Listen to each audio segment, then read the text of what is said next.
Hi, I'm Thomas Hunt. And I'm Negan. And this is the Bad News Network.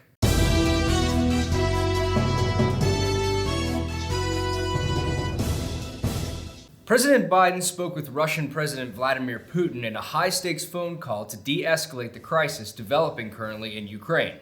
The crisis? There's been a severe buildup of troops and equipment amassing at the border for several weeks now. Russia's military buildup against Ukraine comes amid the backdrop of heightened tensions in the region after the manufactured border crisis between Poland and Belarus, where Belarusian President Alexander Lukashenko, a close ally of President Putin, was encouraging migrants to swarm the border with Poland to foment chaos and undermine European Union solidarity over the divisive issue of immigration.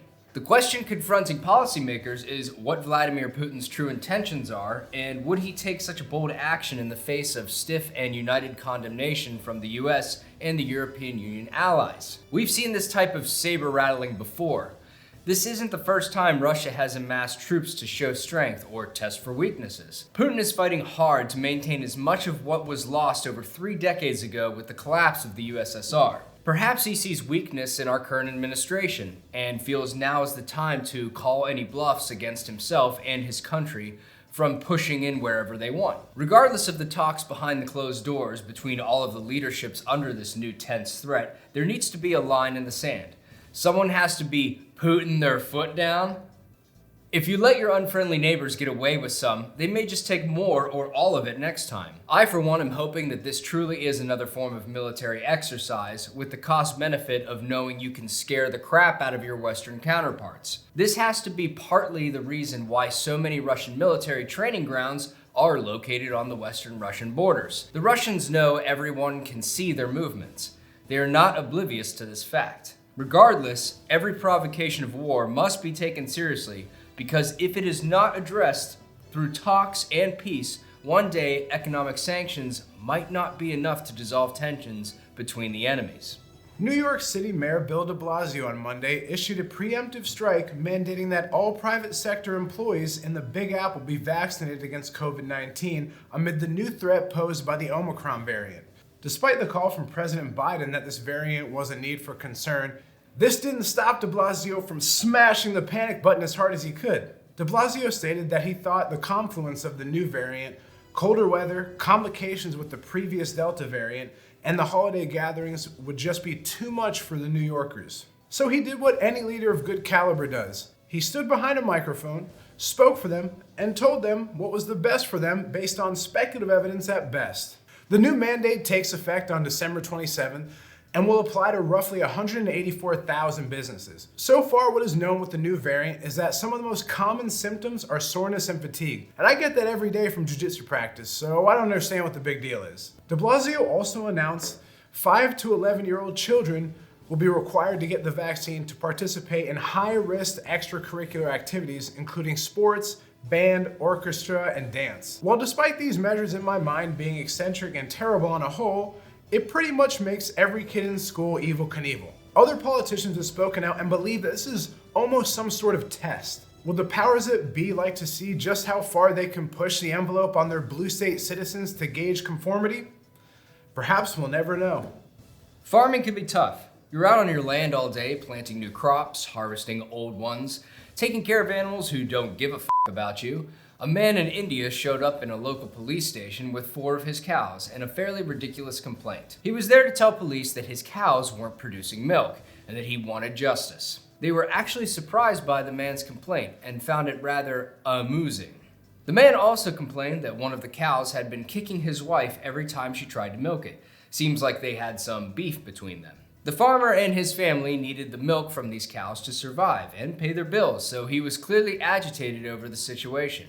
Unfortunately, none of the officers spoke bovine and were unable to tell the cows how pissed their owner was. The officers at the station seemed to think that the man was under the influence, since he smelled like booze and was stumbling slightly. When the man became more agitated that the officers weren't listening to his complaints, they responded by saying, "Hey, don't have a cow, man."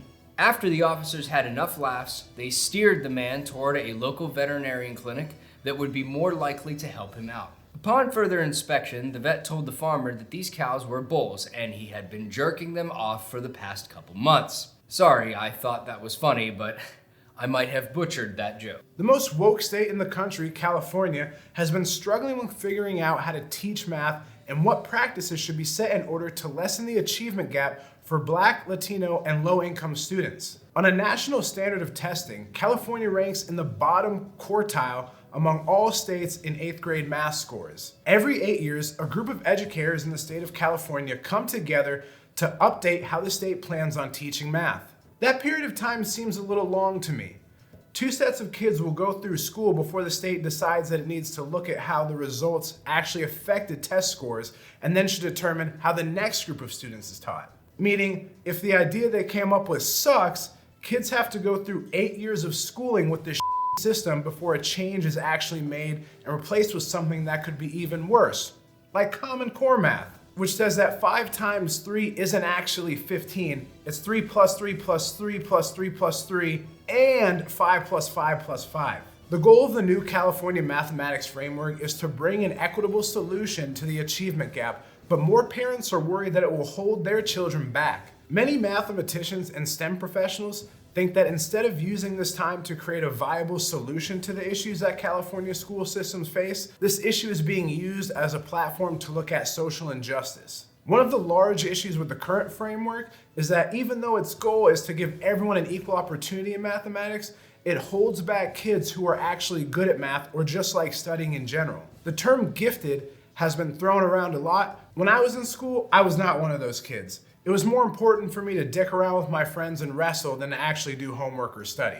One of the current propositions in the current framework would make it so Algebra 1 could only be taught in high school and not in 8th grade, which would subsequently shorten the amount of time students had to take classes like Algebra 2, Geometry, and Calculus, and limit the possibility of gifted students to get the chance to take AP classes later. This week, a letter was put together by over 500 professionals in the STEM field, including scientists, mathematicians, and engineers, stating their concern over the current framework, saying that this could limit students from getting into the STEM field. It's pretty much a giant experiment where the kids are the guinea pigs to prove that this could be right. But I don't think it's okay to hedge your bets on the possible future of these kids. The letter made an impact on the California Board of Education, who is now postponing the implementation of this new framework until May 2022.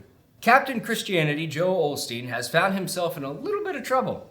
The megachurch pastor was questioned by police after a plumber working in Lakewood megachurch found bags and bags of money inside the walls of the church. In the bags were 500 envelopes full of cash and checks. Hooray!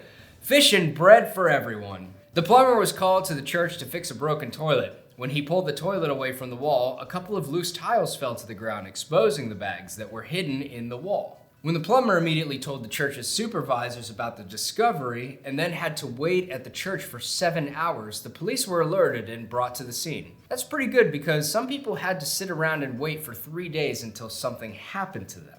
In 2014, the church employees of the church had discovered that there had been a break-in at the church and over $600,000 worth of cash and checks had been stolen from there. Luckily for the church, all donations are fully insured, so they didn't lose out on any of the money, even though it has never been found. The plumber did receive $20,000 for finding the money. So, big questions.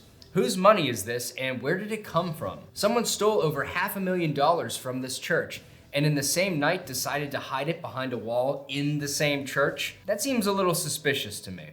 And if this is that $600,000, that does mean the church now needs to pay back the insurance money that they were given to cover the loss of that money that has now been found, right? Asking for a friend. This is not the first or even second time Osteen and the church have come under fire for financials of the church. During COVID, the Osteens and the church accepted $4.4 million in COVID relief funds, even though Osteen's wealth was valued around $50 million. To be fair, the money has been returned to the government, but my man is driving around in a $300,000 Ferrari.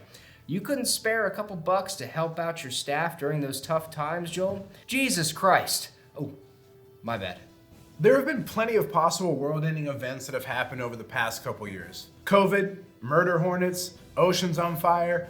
But as of Tuesday, we have a new possible contender. Over 40 earthquakes were recorded this week, ranging from 3.5 to 5.8 in magnitude. All of these quakes occurred around the same area of the Blanco fracture zone, which is between 200 and 250 miles west of Oregon. The Blanco fault zone is more active than the San Andreas fault zone, and was described as a young, warm crust by geologist-writer Dana Hunter, which makes it sound like a nice holiday apple pie and less like an area that could produce a monster quake that rips the world in half. Even with the amount of quakes the fault has seen in such a short period of time, science nerds are saying we don't have anything to worry about. The Blanco fault quakes are a strike slip, which means the plates lightly rub on each other from side to side like two kids at prom, whereas the neighboring Cascadia subduction zone, the plates go up and down with intense pressure like two kids after prom. Scientists are saying that the chance of the fault producing an earthquake with a magnitude of 9.0 or greater in the next 35 years is significant. There is also something called a megathrust earthquake, which sounds hilarious, but is probably terrifying.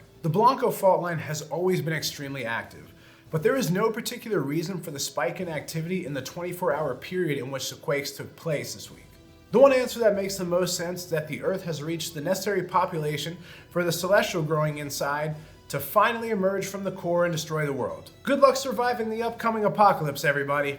And finally, in Florida Man news, a dog owner had a rough day when he came outside to find Florida man John Miller humping his dog, putting a whole new meaning to the term dog pound.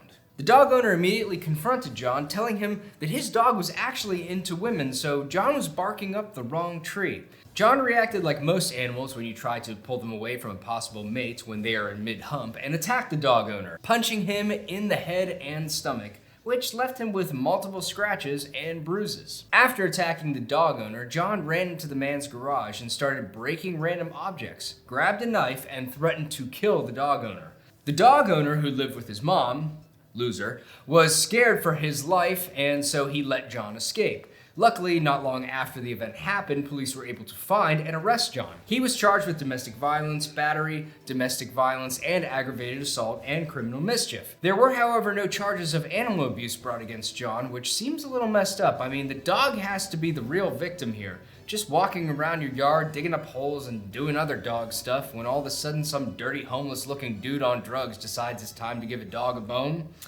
That's just not right. Miller is currently being held on $7,000 bond, which seems a little low, but Florida has more than its fair share of weird crimes, so this might be par for the course. When police asked John why he was humping that dog, John said it was because he was lonely, and it was the only dog around, and that he usually went for dogs that were a little more husky. And with that, I'm Thomas Hunt. And this is Lucille. And this is the Bad News Network. Our news is at least as bad as the news you're getting already, and does it feel like you're getting a lot more 800 number calls recently in the past month? My phone's been off the hook. I got 5 calls just in the time I was reporting the news.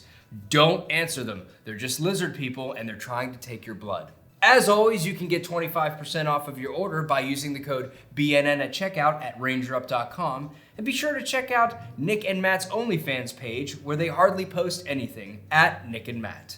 Have a great weekend.